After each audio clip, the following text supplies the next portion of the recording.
course, I was always wondering, whatever happened to him, while I was living in Oakland. I was playing with different bands, So I was playing with these guys, and then one of them, the guitar player, was from Vallejo. So I go, oh man, did you ever know a musician named Sylvester Stewart? And he goes, yeah, man. I said, whatever happened to him? And so he says, oh man, he's a big time disc jockey up north. And I'm like, wow. I said, well, where? I'm thinking Washington, Oregon, where at? Because, I plan on traveling one of these days. And so then he said, I think he's in San Francisco on KSOL. I said, what? Does he call himself Sly Stone? It's just nice to, to say hello to him. And now he's all, he's not a teenager per se anymore. Now he's got a what was that, a Roadster, a Jaguar, And he used to use Jerry on, a lot of his producing sessions. He needed a saxophone player, he called Jerry first. Got a job for you, man. They were friends, you know what I'm saying? He was friends with different types of people. Because he was leaving the radio station. That's his income. You know what I'm saying? So he wanted to get this band together, get them playing and working as soon as possible. It would have been Frosty, yeah. It definitely would have been Frosty. Yeah, that was his choice. Right. Well, Greg Arico was there when Frosty didn't show up, and he wanted to keep on going. So Freddie said, well, what about my drummer? And he thought about it for a second. Okay, we'll use him. Because he wanted to get the rehearsal started, get us going and getting, a repertoire and get a band.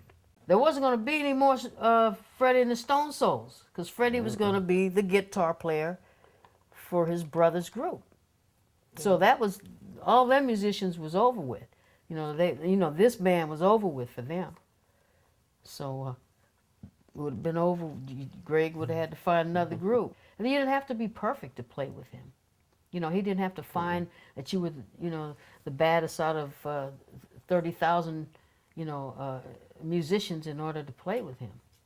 So we all came for a rehearsal, and he decided what he wanted to do with this song, this Ray Charles song called "I Don't Need No Doctor," which didn't have any horns, and so, but he came up with horn lines, and he told me and Jerry what he wanted us to play, what harmony he wanted us to use, and then, everybody else knew what, he showed them what part that he wanted them to do, and boy, when we counted it off, and we hit that first note, my horn came down out of my mouth. I mean, it was so powerful. It was like, whoa! I was just in awe. And I was just like staring, and then Sly was saying, play that part I gave you. Oh yeah. But I just wanted to listen to them. They sounded so great. I just never heard notes put together like that. After the first rehearsal, we were all leaving, everybody was kind of drenched, from the stuff that he was feeding us to play. And then so Larry goes, wait a minute, let's take a vote on who's going to be the leader. And I went, looked at Greg. Greg looked at me, and I didn't even know him, didn't know him, but he was like, what's he talking about? It's obvious to us who the leader is, And so Seal was like, he thought for a second, then he said, this is my band and my music, and there ain't going to be no vote. Just matter-of-factly. And it was like, Larry still wanted to have a vote, but I mean, how many votes can you get? You know what I mean? with his brother playing and Jerry playing, and I don't know you. You know what I mean? I know Sly.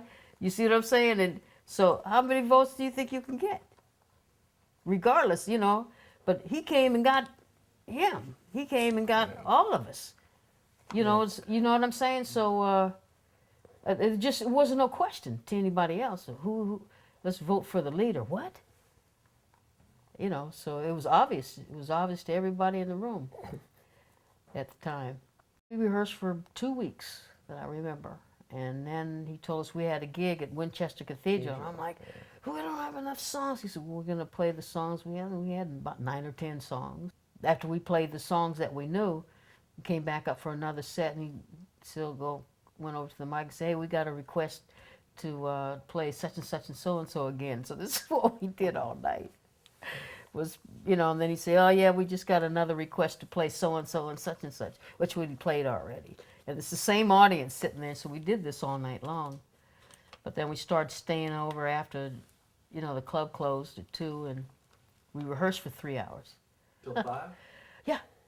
Yeah, we play until 5 in the morning, and then we'd get back. And of course, the buses, city buses, I'd get a ride with someone as far as San Francisco within the band, and I think Jerry would drop me off at the bus depot, and I'd catch a bus to Oakland, but I'd have to sit there and wait until the city buses ran to get home. We would go at 2 o'clock in the afternoon, play till 8, break, and go eat dinner, and come back and play the gig from 9 to 2, and then, you know, we get home and we'd be back there at 2 o'clock playing until, you know, rehearsing until 8, till the club opened up for the, you know, the patrons. And I was there when he was writing the songs before they even became whole songs. So, you know, we all spent a lot of time together.